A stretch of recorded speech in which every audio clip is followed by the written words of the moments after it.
The reason I like to put the bit on before we actually start riding them with the bridle is so that they learn to accommodate that bit comfortably in their mouth, and they learn to keep the tongue underneath the bit where it belongs. I find if you don't rush them and they learn how to handle this on their own in their own time, then it's easier when we do get on them and start riding them. They're not fussing with this new funny thing in their mouth. They're listening to us. Making them move a little faster with that bit on.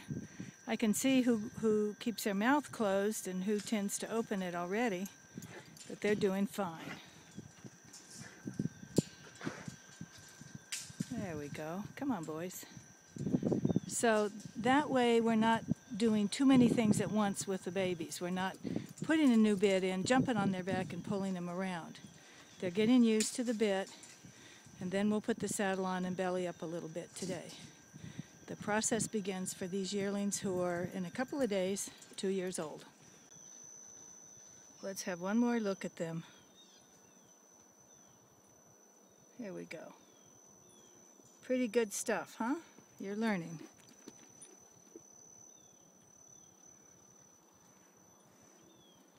He's not ready yet, so we haven't put a bit in his mouth.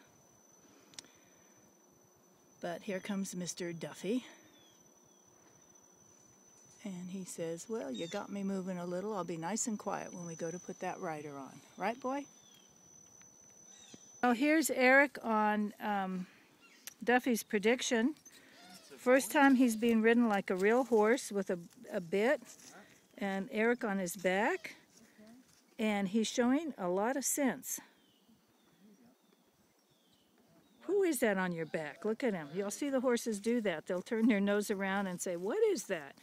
But this horse shows so much class. He's just the most lovely personality, and his mother was too, so I'm crossing my fingers. And his grandmother was great. This is First Prediction's grandson. So of course we have hope. And he's just a yearling, so we'll give him plenty of time.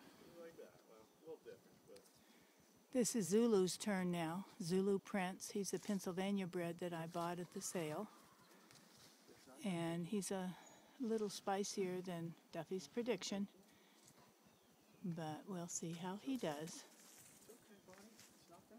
Eric has just crept onto this guy after he bellied up a couple of times. And now we'll see if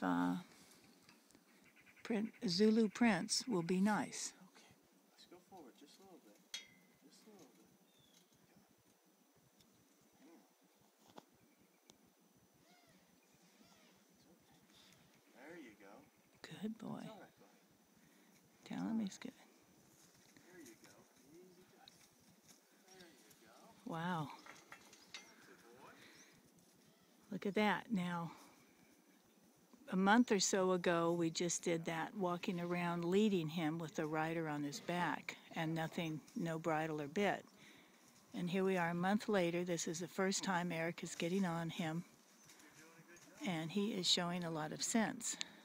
But we'll be cautious, because at any moment they can say, I don't like this, and knock that rider off.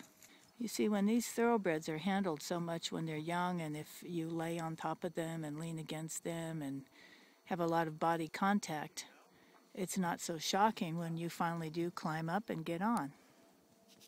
I'm happy to say, because this is a lot easier way to train a horse than running him to death. This is a smart horse. A horse freezes and doesn't want to move. Generally, if you try to zigzag him, they'll start walking again. And of course, the most important thing you want to teach him is whoa, so that no matter what, he hears whoa and he learns to stop.